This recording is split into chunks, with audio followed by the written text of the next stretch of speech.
grabar el servicio de ustedes. Muy bien, quisiera invitarles a meditar en algunas ideas en esta mañana. Algunas preguntas que nos pueden ayudar a instalar la reflexión. ¿Qué necesitamos para confiar en alguien? Hay cosas que uno puede realizar porque las circunstancias se lo imponen, pero hay decisiones en las que uno permite que otra persona participe de su vida de manera más íntima, más personal, y esas son instancias en las que usted necesita tener confianza. Por ejemplo, ¿a quién le encargaría un hijo a usted? Obviamente tiene que ser una persona que le genere absoluta confianza, certeza de su moralidad, certeza de su apego afectivo, responsable por su hijo o por su hija. ¿A quién le encargaría, por ejemplo, una ayuda para un familiar? ¿Con quién mandaría una cantidad de dinero para entregar a otra persona? ¿Con quién usted realizaría un compromiso para la vida? Son elementos que uno tiene que evaluar cuando quiere confiar en alguien y qué características al menos debiera tener esa persona para que despierte nuestra confianza. Otra pregunta que me surge es: ¿qué lugar juega nuestro pasado en nuestro presente y en nuestro futuro? ¿Cómo enfrentamos el día a día nosotros? ¿Cómo nos hacemos cargo del futuro? ¿Cómo leemos nuestra historia? ¿Cómo nuestra historia influye en nuestro presente? Hay formas peligrosas de influir. Por ejemplo, algunos miran tanto el pasado que permiten que el pasado los determine en cuanto al quehacer futuro, incluso que determine el presente. Hay personas que aún viven tristes por experiencias que pasaron hace muchas décadas, hace mucho tiempo atrás. El proceso del duelo que está asociado a la pérdida de algo o de alguien todavía está tan presente que no se ha elaborado del todo. ¿Qué lugar juega el pasado en tu presente? ¿Cómo afecta? ¿Cómo influye? Pero particularmente, ¿cómo determina tu futuro? ¿Qué elementos están instalados allí de manera consciente o inconsciente, pero que juegan un rol en tu quehacer diario? Otra pregunta que tengo para ustedes en esta mañana es: ¿por qué ustedes y yo hemos decidido confiar en Jesús? ¿Qué nos mueve a creer en Jesús? Esta es una pregunta que no surge de la ociosidad, sino que para mí es fundamental en cuanto a la definición de nuestra fe más fundamental. De hecho, a veces los predicadores cometemos el error de intentar tocar fibras emocionales en las personas, o por ejemplo mostrar solo las heridas de Jesús y generar un cuadro muy triste, muy dramático, que incluso muchas personas se sienten impulsados a creer en Jesús por una especie de lástima, de solidaridad, casi compasión, pero producto de la pena. Y entonces, bueno, ya que hiciste tanto, ¿cómo no vamos a creer en ti? En lugar de entender que hay detrás de esa propuesta, incluso de ese sacrificio, que no solo es para perdón de nuestras faltas, sino también una evidente constatación de que la propuesta de Jesús no fue aceptada por nuestro mundo. En la muerte de Jesús, uno observa que la religión del tiempo de Jesús y también de nuestro tiempo no acepta su propuesta. Y el poder económico de su tiempo tampoco acepta su propuesta. Porque todo aquello que haga tambalear nuestros bolsillos es resistido. Entonces les pregunto nuevamente: ¿por qué hemos decidido confiar en Jesús? ¿Qué nos atrae de Él? ¿Qué nos mueve a pensar en Él? Y una última pregunta: ¿cómo demostramos nuestra fe en Jesús? ¿Cuál sería la evidencia si llegaran personas que no conocen el cristianismo y nos entrevistaran y nos observaran durante un tiempo y les preguntáramos luego a ellos: ¿qué visten estas personas que hacen que sus vidas demuestren algo distinto, una creencia particular? ¿Cómo demostrarías tú que eres un creyente? ¿Qué elementos tendrías presentes para poder entregar? Y sobre eso quiero invitarles y concentrarnos en esta idea fundamental. ¿Cuál es la voz que dirige nuestras vidas? ¿Qué es lo que mueve nuestras vidas? Puede ser el pasado, puede ser una meta en el futuro, puede ser una historia difícil, puede ser una aspiración legítima. ¿Qué nos mueve? ¿Qué dirige nuestra vida? ¿Cuál es el timón que va orientando nuestra embarcación en los días que vivimos? Son preguntas necesarias. He estado pensando mucho en estos días en cómo la gente no se reconcilia con la vida. Por ejemplo, algunos no se reconcilian con la idea de envejecer. La gente no se reconcilia con la idea de que algún día va a morir, por ejemplo. Y no lo tiene presente como algo, sino que lo evitamos a toda costa, en lugar de abrirnos a esa realidad. Un día ustedes y yo no vamos a estar aquí. Un día ustedes y yo, nadie nos recordará. En 100 años más, muchos ni sabrán quién fue usted. Tal vez algún nieto suyo dirá: yo tenía un abuelo, parece, de esta forma. Pero no se recordarán de nosotros. Pero hay uno que nunca se olvidará de nosotros, aquel que vive en la eternidad, nuestro Señor. Permítanme leer este texto para ustedes.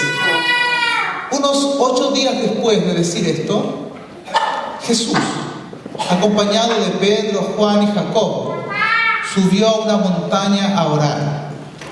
Mientras oraba, su rostro se transformó y su ropa se tornó blanca y radiante. Y aparecieron 2 personajes, Moisés y Elías, que conversaban con Jesús. Tenían un aspecto glorioso y hablaban de la partida de Jesús, que Él estaba por llevar a cabo en Jerusalén. Cuando habla de la partida, habla de la muerte de Jesús. Pedro y sus compañeros estaban rendidos de sueño, pero cuando se despabilaron, ese término utiliza una versión que me llamó mucho la atención, se despabilaron, vieron su gloria y a los 2 personajes que estaban con Jesús. Es un evento extraño. Están en el quehacer y de pronto suben una montaña y Jesús se transfigura, comienza a tener un rostro iluminado, blanco, resplandeciente, y aparecen 2 personas que están muertas, Moisés y Elías. Y ellos hablan de Jesús, pero no hablan del pasado, hablan del futuro. Es un elemento extraño. Y sigue el texto. Mientras estos se apartaban de Jesús, Pedro, sin saber lo que estaba diciendo, propuso: Maestro, qué bueno que estemos aquí. Podemos levantar 3 albergues, 3 enramadas. Uno para ti, otro para Moisés y otro para Elías. Estaba todavía hablando cuando apareció una nube que los envolvió, de modo que se asustaron. Entonces salió de la nube una voz que dijo: Este es mi Hijo, mi escogido. Escúchenlo. Después de oírse la voz, Jesús quedó solo. Los discípulos guardaron esto en secreto y por algún tiempo a nadie contaron nada de lo que habían visto. Un pasaje extraño, aparentemente. Como todo texto del Nuevo Testamento, y particularmente del Nuevo Testamento que se asocia a la historia de Jesús, tiene un profundo contenido teológico y fue escrito de una manera tal para provocar una enseñanza en cada uno de nosotros. No es casual que los elementos se hayan ordenado de alguna u otra manera. Entonces les propongo algunos elementos que al menos nos ayudarían a comprender algunas ideas de este pasaje. Primero, 8 días después, no olviden nunca, ubicar en el tiempo y en el espacio el texto. 8 días después de qué. Si ustedes leen el texto anterior, tanto Mateo, que también relata este evento, como Lucas, menciona que esto ocurrió más bien después de que Jesús les dijo que Él iba a morir. Es decir, hay un momento en la historia de Jesús que Él les recuerda y les plantea: mire, algo va a pasar conmigo. Incluso les pide que definan: ¿quiénes dicen ustedes que soy yo? Y los discípulos van nombrando a algunas personas hasta que de pronto Pedro dice, en nombre de la comunidad de discípulos, tú eres el Mesías, tú eres el Cristo, tú eres el que había de venir, tú eres el Hijo del Dios viviente. Y Jesús lo felicita, pero seguido a eso les dice cómo es necesario que Él vaya a sufrir en la cruz. Yo no sé si nosotros dimensionamos aquello. Vamos a suponer que tenemos un culto súper hermoso, una reunión muy celebrada, donde todos experimentamos algo de Dios, pero de pronto algunos de nuestros líderes, yo mismo les digo, saben, debo decirles que en los próximos días voy a morir. Yo no sé qué sensación quedaría en nosotros. Ahora, piensen escuchar eso de Jesús. Pero no solo eso. Alguien diría, bueno, qué interesante saber que vas a morir. No, ¿sabes? Es más, me van a matar. ¡Wow! Eso genera una sensación primero de incertidumbre, una sensación extraña, a tal punto que incluso Pedro se acerca a Jesús y le dice, no, jamás te ocurra eso. Y Jesús lo reprende. Yo tengo que enfrentar esto, dice. Es parte del costo. 8 días después de aquello, entonces, Jesús sabe que los discípulos están pensando cómo van a vivir. Los discípulos están pensando por qué tendría Jesús que experimentar este dolor. ¿Cómo van a seguir ellos una vez que Jesús muera? Y es más, seguramente se preguntarán, ¿vale la pena seguir con Él? Y si lo van a matar, significa que lo van a rechazar. A lo mejor estamos apoyando a la persona equivocada. Algunos habrán dicho, debimos seguir con Juan el Bautista. Otros seguramente se llenaron de miedo. Después de eso, Jesús les permite vivir esta experiencia. ¿Dónde lo lleva? A una montaña. ¿Dónde fueron dados los 10 mandamientos? En una montaña. Cada vez que se utiliza esta figura y que Jesús la utiliza, quiere recuperar en ellos la memoria de la idea de que es Dios mismo quien está comunicando algo importante. Los 10 mandamientos se dan en una montaña. Dios se aparece a Moisés en la zarza en una montaña, en un monte. Cuando Jesús quiere dar el sermón de la montaña, tal como su nombre lo indica, Él se sube a un lugar para recordar, para evocar esta idea que Dios va a decir, o que ellos tienen que comprender algo fundamental relativo a Dios y a la relación con ellos. Por ende, cuando Pedro, Juan y Jacob son invitados por Jesús, ellos saben que Jesús no los está invitando a hacer trekking. Cuando empiezan a darse cuenta que están subiendo a la montaña, ¿qué dicen ellos? Hay algo importante aquí. Saquen sus apuntes. Algo fundamental quiere decirnos. Otros elementos que están ahí, obviamente, se torna blanco, que representa la idea de la gloria de Dios, de la belleza de Dios, de la santidad de Dios, que estaba muy conectado con la idea de la luz. No así las tinieblas, conectado con el maligno y el engañador que quiere usurpar y destruir nuestras vidas. Junto con ello aparecen 2 personas que ya debieran haber estado muertas o estaban muertas, pero ahí están en un estado que uno dice, bueno, ¿están vivos o no? ¿Murieron o no? Incluso la sola presencia de estas personas evoca otra idea. Parece que los muertos viven en algún lugar, en algún estado, en alguna dimensión que no comprendemos.